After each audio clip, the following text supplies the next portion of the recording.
Yang belum memegang tiket untuk pertandingan hari ini di mana Indonesia akan Philippines versus Uzbekistan maghaharap na ngayon sa ABC Cup Women's Volleyball 2026.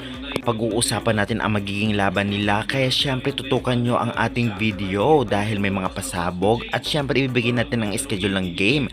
Kaya before that, please huwag nyong kalimutan mag-like, comment, and subscribe for more volleyball updates. Maraming salamat. Well, ngayong ngang paparating na June 6, 2026, 3 p.m.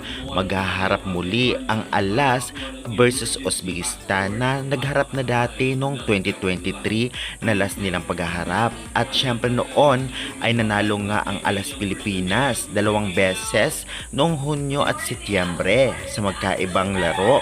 Uliga, kaya naman syempre malaki ang chance na manalo ulit ngayon ng Alas Pilipinas laban sa team na ito. Ngunit syempre marami pa ring pinagkaiba dito dahil nga medyo matagal na panahon huling pagharap nila, malay natin mas lumakas pa ang team na ito. Possible din makipagtapatan ito lalong-lalo pa na wala ang core ng Alas at bago magsama-sama ito ngang Alas Pilipinas players ngayon. Kaya syempre kukunti lamang naging preparation. Ngunit malay natin dahil nga sa mga veterans at magaling na dati ang maglalaro sa pangunahan na Valdez, Molina, Gonzaga at syempre ni Tots Carlos kasama ang mga magagaling na collegiate players ay kaya pa rin nilang maipanalo ang laro. Kaya naman tiyak, talaga namang bibigyan tayong ng magandang laban ng Alas dito nga sa Uzbekistan.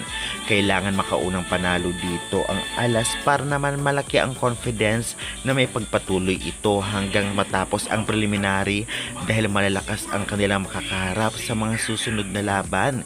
Kaya dito sa una pa lamang laban sa Uzbekistan ay dapat maipanalo na nila at galingan. Magpakitang gilas agad para naman ma-enjoy at masuportahan lalo ng Pinoy fans na alam naman natin kapag natalo ay bash agad. Kaya guys, excited na ba kayo sa laban na ito? Sa tingin nyo, kayanin kaya ulit ng Alas ang Uzbekistan na talagang nakapahinga ng ilang taon bago sila muli magharap? Pa-comment at pa-subscribe na lang.